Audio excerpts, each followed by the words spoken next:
let's call the Board of Elections meeting for Thursday, January 21st, to order at 3 o'clock.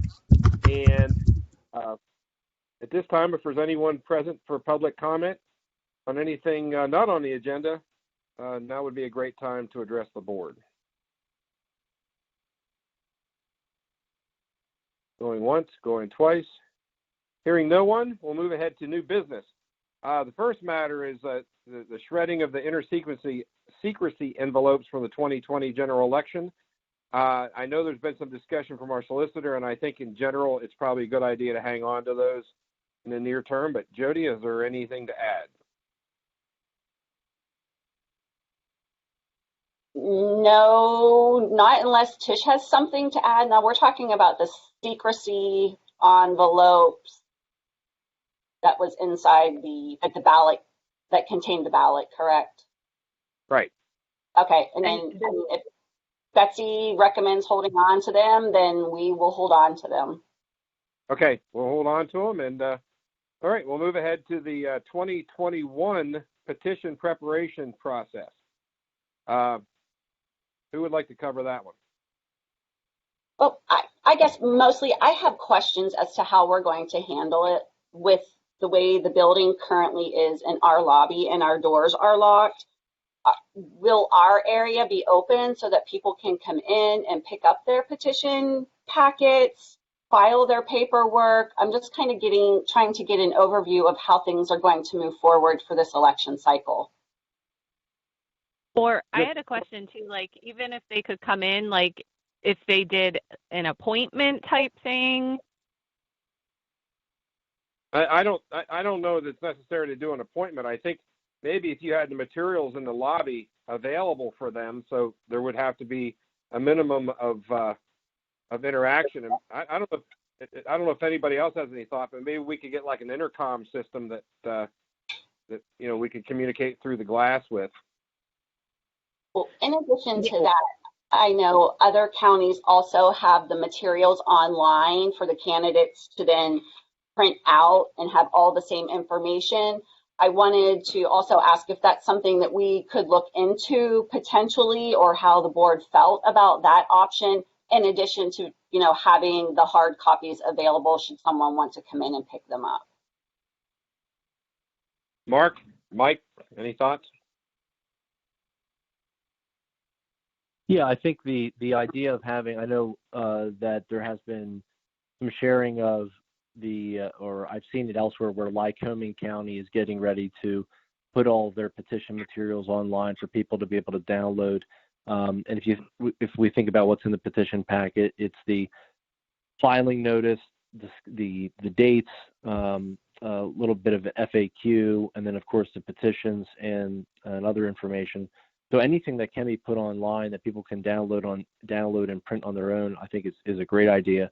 But the instructions, I think, would need to be clear, and have complete confidence that Jody and Tisha can put that together. In terms of the opening the building, I think as few people as we can having come into the building, I think is still a good idea.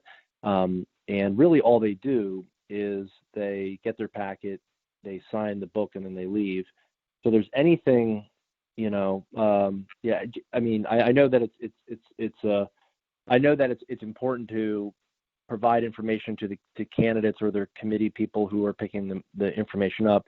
But due to the pandemic, if they can just like come in and pick it up, and then you can do a phone call with them to go over any information or questions they may have, or set up a video call with them, that might be the best thing to do. But having the least amount of time people have in the building, the better. Whatever best practices other counties are using to get the packets out there, I think we should adopt and try to do. Now, also, Michael, they are not required to sign the book. We just kind of did it so that we had an idea from election to election how many packets to create based off of the positions available, and just because people would ask to see, who has picked up from what area. So just a general curiosity as well. So if it's not required that they sign it, but if you would prefer that we continue to have them sign it, they can. because also if we have it available online, those people won't be signing. So it's going to be a very inaccurate listing of people that actually picked up packets. Well, we're If we still don't going to have- have to make a decision, though, about how people are going to get into us to actually file the petitions. So that's still something as far as whether they're going to do appointments or our lobby's going to be unlocked, because that's not something we can do from the lobby. Like, they're going to have to be able to come into us for us to go over everything, make sure everything's filled out, and for them to actually be able to file. Can you make it a requirement for people to call in before they want to return anything? I mean, I don't see under the circumstances why we couldn't do that, and I feel like people would be understanding, as opposed to 5 people standing in the lobby, you know, trying to all do their paperwork. So I feel like if we give them that information online and in the packet, then I feel like that's a good way around just completely unlocking our lobby door.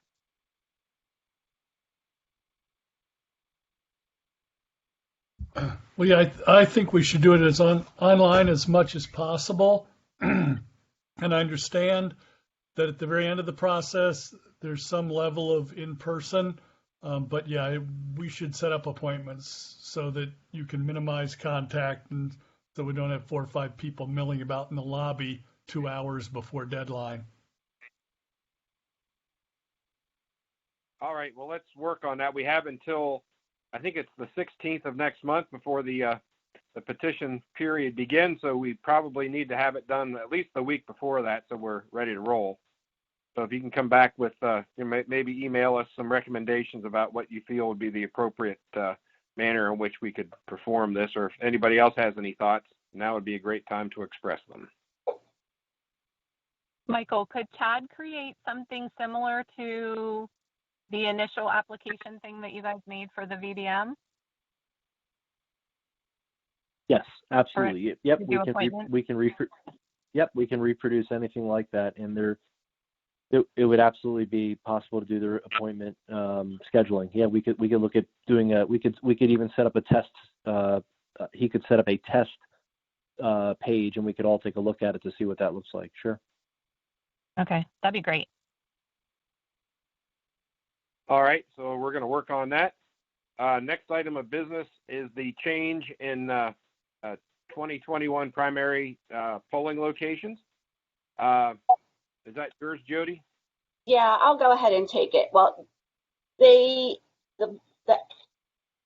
precincts that I have listed, I have heard back from stating that we are not permitted to use them again for the 2021 election, and we also weren't permitted to use them in 2020. So at this point, I would like to, if at all possible, move them permanently to the locations where we used them last year and that have agreed to let us use them again this year.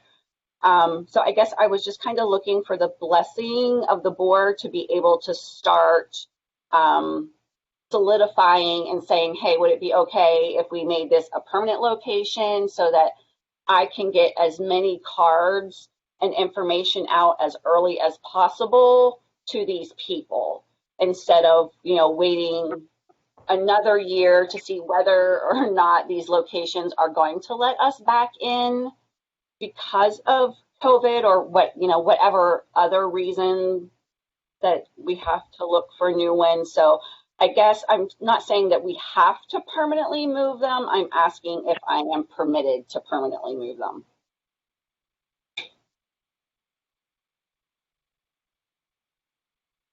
Any thoughts? I think especially for the nursing homes, it's important, or the retirement communities, it's important to find other permanent locations. I don't think we're going to be going back to those anytime soon. Probably, I could see permanently, but so I fully support you moving those. But in terms of some of the other ones, like you mentioned that Knights of Columbus is getting sold, it's not where it's actually, those obviously you'd have to find a permanent location. So if today you're suggesting that we do the moves for these let's see, it'd be 7 locations. And are you basically saying for all 7 locations that you would have permanent homes, except for, it looks like there are some where you would like to pursue locations, but for the 4 that you have, you have 4 that are locked down and 3 that you're still looking at, if I count this correctly, Jody? Hold on here. 1, 2, 3. That is correct. Okay. Yeah. I mean, if any building, or if you have 4 permanent locations, you have potentially, I think you're listing potentially the Good Shepherd Lutheran Church for Elmcroft. Is Good Shepherd a lock, or is that still, you're looking at? No, I'm still waiting to hear back from them. In the primary, we used one of the elementary schools, and then in the fall, school was in session, so I had to find a new location, which was the church. Now, I would not be the least bit surprised if we cannot use them, only because they had a daycare in there, and it was closed in the fall because of COVID. But I wanted to reach out to them since we used them in the fall to ask if, they would be interested in allowing us to be there permanently. So I'm waiting to hear back from their board. So is 11, 20, and 53, are they all good? Which would be Phillipsburg Fire Company Rec Center, Yes. State College Assembly of God, and New Hope Church? Correct. Yeah, from my standpoint, I think all 3 of those make sense, and if they're permanent now, that'd be great. Okay. All right. I guess unless there's some other discussion, I would suggest that you go ahead and try to batten those down and get them ready for the spring primary. Okay. And then the ones like I had marked for the South Hills School of Business to reach out to. And then I have been looking for other locations for Elmcroft, just in case Good Shepherd cannot. So I have my feelers out there and everything. I'm just waiting for words and confirmation. So once I have more solid information for those precincts, then I'll get back in touch with you all regarding those changes. All right. Okay. Sounds good. Primary be here before we know it. Very true. All right. Thanks, Jody. All right, we'll move ahead to old business and the Center for Tech and Civic Life expenditure report. Sure. We are going to be looking at probably holding a very quick Board of Elections meeting a week from today to finalize the report. Still working with the Controller's Office to identify all the dollars that we spent. We should have some, I would say, fairly significant dollars rolling into 2021 we can use for any other purchases, and we have a little bit more flexibility where we could maybe offset some costs that we typically have. So, but I would say next week we'll be looking to have that finalized and approved by the board, and we'll get that to the grant folks, or the grant, the Center for Tech and Civic Life. We'll get that to them, and we'll be all done with that. So, but I would say next week we'll have it all wrapped up. Okay. Any other updates? Michael, I just have a question. I know originally we had to spend that money by the end of December. How long has it been extended into 2021? They basically have just said you can roll it over into 2021, and they have not given any dates of when you need to spend it by in 2021. But I'm fairly confident with all the costs that we'll have with mail-in voting and anything else that we'll probably be able to spend it. I don't know about during the primary, but probably in the general as well. So, but there's no timeline at this point. Okay, just wondering. Okay. Any other updates?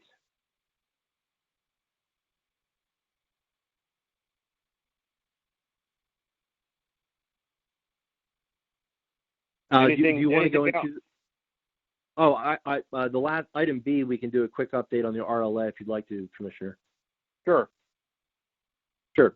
Very briefly, as we know from a previous election board meeting, we had given the green light to our staff to begin to conduct a risk limiting audit as per the Department of State, partnering with Verify Vote, a nonprofit that helps election offices across the country do these type of audits after an election.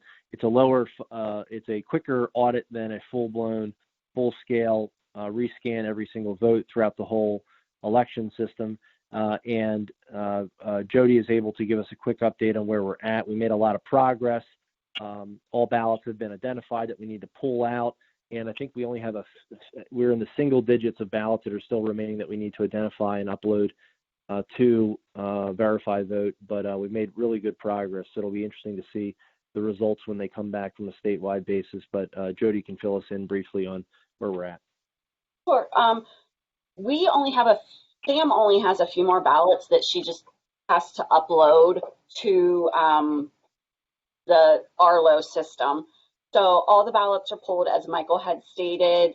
They just probably less, I'm going to say a handful. So five or six ballots that just need to be entered into the system for the Department of State. Then once she does that, it's all out of our hands, and the Department of State does what they do. And then when they have their results, they just send out a mass email to all the counties, letting them know what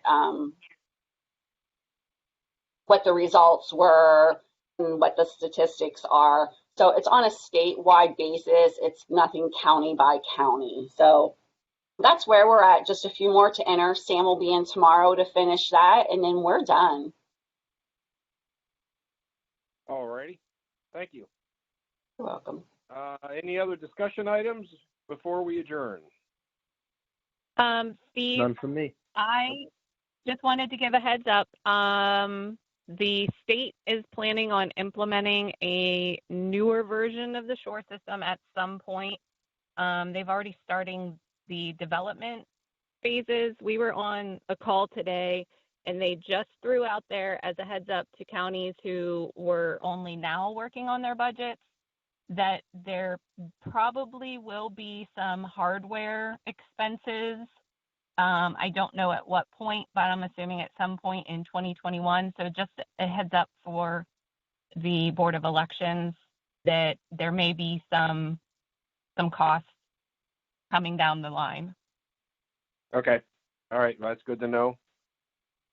Obviously, we don't know what they are yet, and the state and its inevitable wisdom is going to let us know at some point. So, okay. Anything else to come before the board? And we are going to have another meeting next Thursday. So put that on, Yes, on the calendar. Yes. What time? What time do would we like to schedule it for?